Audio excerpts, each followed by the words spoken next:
Docteur Samparnia, merci infiniment de nous avoir rejoints. Docteur Parnia, le plaisir est pour moi. Merci de m'avoir invité. Alors, que diriez-vous? Que se passe-t-il réellement quand on est cliniquement mort? Vous savez, quand les gens meurent, c'est essentiellement quand le cœur s'arrête. Donc, ça dure depuis, aussi loin que nous sachions, des millénaires, voire plus. Et quand le cœur s'arrête, vous cessez de respirer, votre cerveau s'éteint, et c'est comme ça qu'on déclare les gens morts. C'est là qu'on donne l'heure du décès et qu'on leur donne un certificat.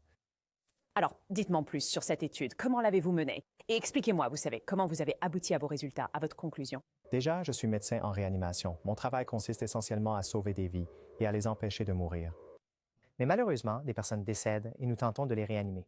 Ce que nous avons constaté, c'est qu'au cours des dernières décennies, plusieurs millions d'individus sont revenus à la vie et un grand nombre d'entre eux ont rapporté de manière anecdotique avoir été capables de voir et d'entendre ce qui se passait, même si, de notre point de vue, ils auraient dû être cliniquement morts et que leur cerveau n'aurait absolument pas dû fonctionner. Et donc, nous avons été intrigués de l'étudier. Premièrement, parce que c'était fascinant, et deuxièmement, parce que nous essayons de réanimer des personnes sans lésions cérébrales et de nous assurer qu'elles n'ont pas de troubles de la conscience. Donc, pour ne pas qu'elles deviennent cérébrolésées ou qu'elles soient dans un état végétatif. En tout cas, cette étude particulière est la plus grande jamais réalisée au monde. Cela a été réalisé dans 15 centres médicaux à travers les États-Unis et en Europe. Et nous avons étudié plus de 2000 personnes qui avaient traversé cet arrêt cardiaque ou ce processus de mort. Nous ne nous attendions pas à ce que les gens aient une quelconque conscience ou perception, mais de manière assez intrigante, jusqu'à 40% des personnes sont revenues et ont eu la perception d'être conscientes de ce qui leur arrivait, même si elles avaient techniquement dépassé le seuil de la mort. Pourquoi pensez-vous cela?